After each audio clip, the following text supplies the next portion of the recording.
We're not just battling the virus, but also conspiracy theories. A spokesman from Wuhan Institute of Virology has said, conspiracy theories do nothing but create rumors and fear and prejudice. He was trying to squash an idea that has been growing in popularity ever since the COVID-19 coronavirus outbreak began. The idea was that his virology lab at the heart of Wuhan might be responsible for the outbreak. In a time of crisis, the last thing anyone would want to do is spread fear, especially if it's based on nothing but baseless rumor. But when you start looking into those claims that the epidemic that's already infected almost this many people across the world started in Wuhan virology lab, it starts looking like something other than a conspiracy theory. It starts looking like an explanation that holds up unnervingly well, and that, if you take time to look into it, could help prevent something similar from happening again.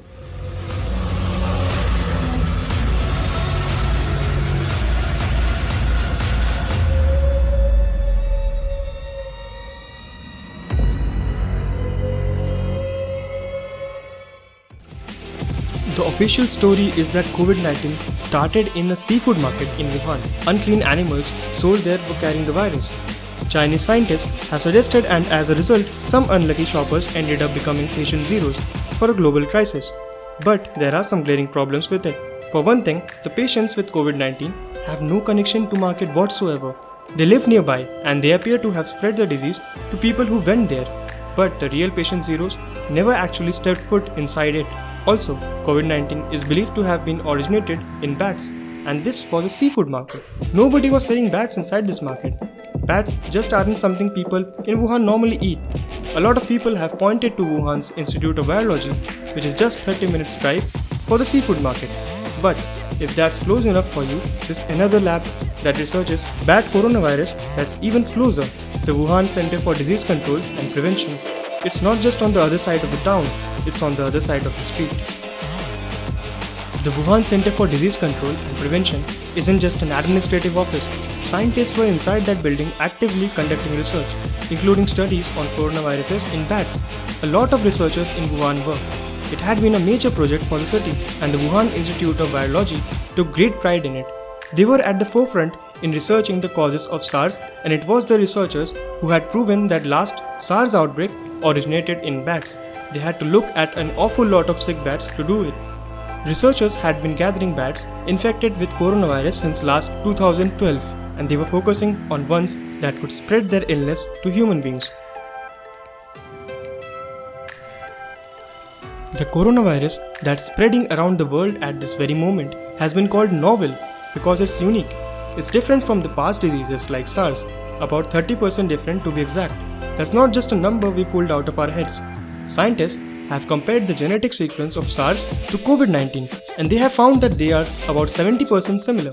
That's a rough number, but the real number probably isn't 96%, which is the percentage match scientists have found between COVID-19 and a form of coronavirus carried by bats inside the Wuhan Institute of Virology.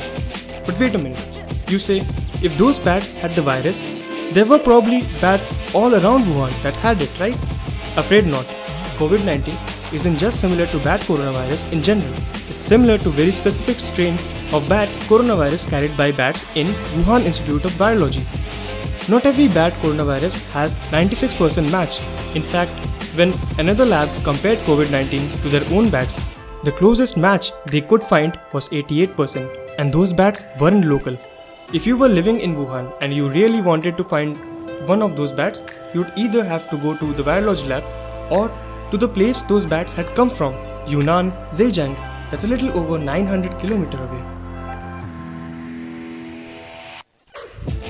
Okay, so a disease lab was researching diseases? So what? That doesn't prove that it ever got out, right? While it's highly unlikely that Wuhan Institute of Virology deliberately plagued its own people, it really wouldn't have been that hard for somebody to catch it by accident. Imagine if a bat attacked a researcher and, in the chaos, spilled its blood on its bare skin.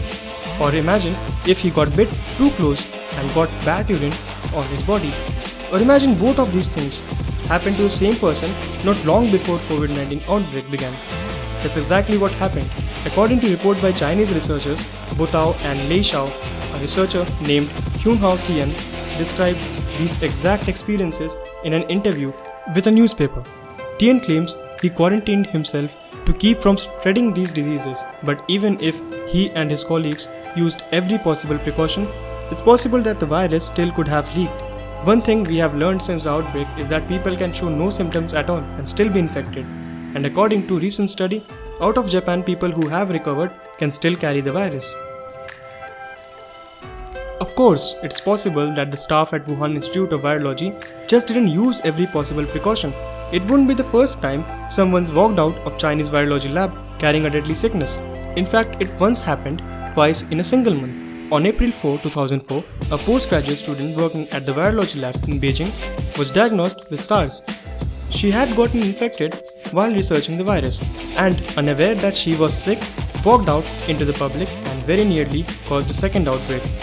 It's pretty bad, but what makes it downright terrifying is that 2 weeks later, another postgraduate student working at the exact same lab did the exact same thing. That's not just negligent. According to scientist Dan Shin, it should technically be impossible.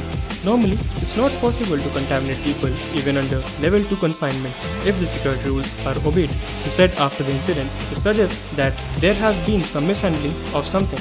The lab might have alright rules, but the people may not comply. In case there was any doubt, the Wuhan Institute of Virology definitely had postgraduate students on staff.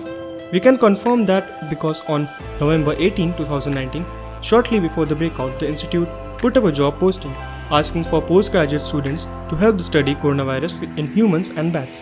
That's not exactly out of ordinary, but the description in the job posting is a little disturbing. It says that they were particularly interested in molecular mechanism that let coronavirus lie dormant for a long time without symptoms. Sounds familiar? That's one of the distinguishing traits of COVID-19. The fact that people can go around without any apparent symptoms and still spread it. 322 of people on the Diamond Princess cruise ship tested positive without symptoms, and there's proof that those asymptomatic people can spread this disease. In fact, one woman is confirmed to have spread it to at least 5 people without showing any symptoms of her own. The staff at Wuhan Institute of Virology didn't just work on cures. They also spent some developing new superviruses of their own. In 2015, 2 researchers at the institute participated in an international experiment led by American scientist Ralph Baric. The goal: create a new coronavirus with the ability to infect human beings. If that sounds like a weird goal to you, you're not alone. A significant part of scientific community was outraged by this experiment. The only impact of his work is creation in the lab of a new, non-natural risk. Biologist Richard E. Bright protested when the work came out. French virologist Simon Hobson agreed. If virus escaped, he warned nobody could predict the trajectory. According to a controversial study out of India, some aspects of COVID-19 have uncanny similarities to HIV. Full disclosure, this study has gotten a fair degree of scrutiny. Some scientists have questioned whether it used enough of data to be statistically significant, and they have put it through the ringer enough that at this point, the study's authors have withdrawn their work. But while their work might be unproven, that doesn't necessarily make it wrong. And there's a little bit evidence to back it up. HIV drugs are proving to be remarkably effective in treating the drug, and most patients are showing low white blood cell counts, something that doesn't happen with any other form of coronavirus. That's creepy, right? Because researchers in Wuhan Institute of Virology have worked on or conducted studies combining SARS-CoV and HIV pseudovirus in bats and humans.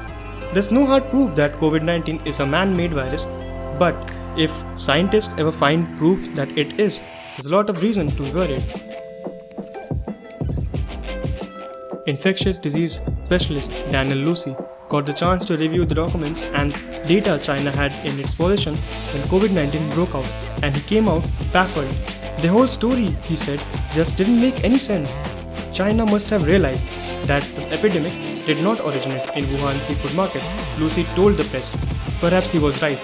Perhaps somebody in Wuhan knew that the story didn't add up even when they first announced it. But if they did, they were under strict orders not to say anything about it. On January 2, 2020, the day after the Wuhan seafood market was blamed for the disease, the Wuhan Institute of Virology sent out a disclosure strictly prohibiting disclosure of information. some scientists have spoken up anyway. A good part of this article, for example, draws from a study of Natural Science Foundation of China called The Possible Origins of COVID-19 Coronavirus. It might not surprise you to find out that shortly after the study was released, the communist government did its best to pull it off the internet with as much vigor as they are using in attempting to stop people referring to the virus as a Chinese virus or as Wuhan flu. The biggest smoking gun of them all came straight out of the mouth of President Jinping. On Feb 14, 2020, President gave a speech on the needs to contain COVID-19. Chinese, he said, needs to learn our lessons so we can strengthen our areas of weakness and close the loopholes exposed by the epidemic. While Jinping was never completely explicit about how those loopholes were to be closed, he did announce his plan to push through a new law for biosecurity at labs, specifically targeting the use of biological agents that may harm national security. The very next day, Chinese Ministry of Science and Technology followed up on Jinping's speech and with a new directive entitled Instructions on Strengthening Biosecurity Management in Microbiology Labs that handle advanced viruses like novel coronavirus. There's only one microbiology lab in all of China that handles advanced viruses like novel coronavirus. It's the Wuhan Institute of Virology. Do you believe that the COVID-19 outbreak is more than just a conspiracy? Do you know any other information related to this? Share your thoughts in the comments and let's start a discussion. Also, if you enjoyed the video, then don't forget to hit the like button and also subscribe to my channel. I'll be back again with a new intriguing video.